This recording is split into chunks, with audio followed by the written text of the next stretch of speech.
வணக்கம் என் இனிய நண்பர்களே, மீண்டும் உங்களை சந்திப்பதில் மிக்க மகிழ்ச்சி.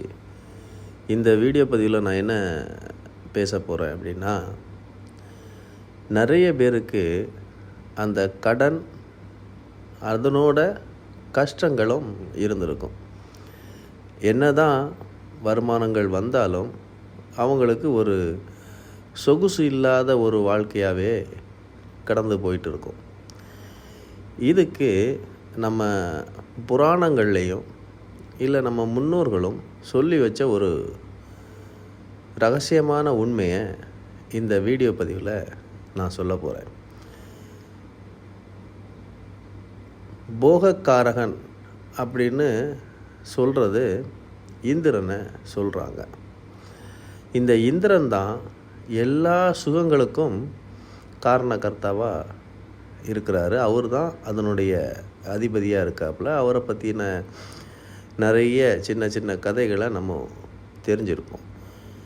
தமிழ்நாட்டில் அந்த இந்திரனுடைய சிறப்பு தலங்கள் 2 இருக்குது. அதில் முக்கியமான ஒன்று திருப்பரங்குன்றம் முருகன் கோவில். மதுரைக்கு பக்கத்தில் இருக்கிற திருப்பரங்குன்றம் முருகன் கோவில்.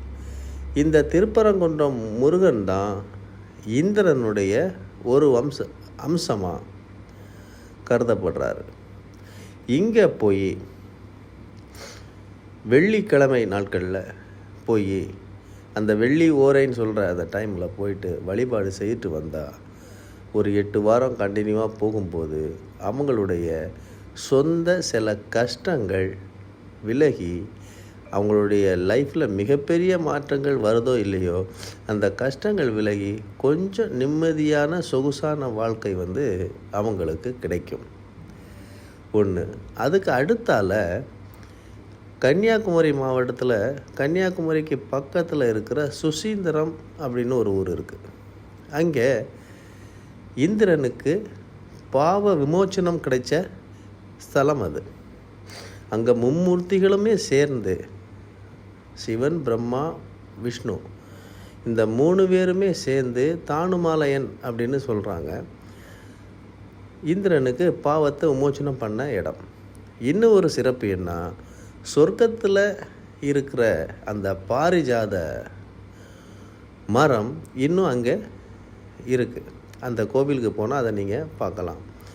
அங்கேயும் போயிட்டு நீங்கள் சனிக்கிழமை தோறும் போய் வழிபாடு பண்ணும்போது உங்களுக்கு இருக்கிற சின்ன சின்ன கஷ்டங்கள்லாம் விலகி உங்கள் லைஃபு கொஞ்சம் சுபீசமாக ஆகிறதுக்குரிய வாய்ப்புகள் வரும்.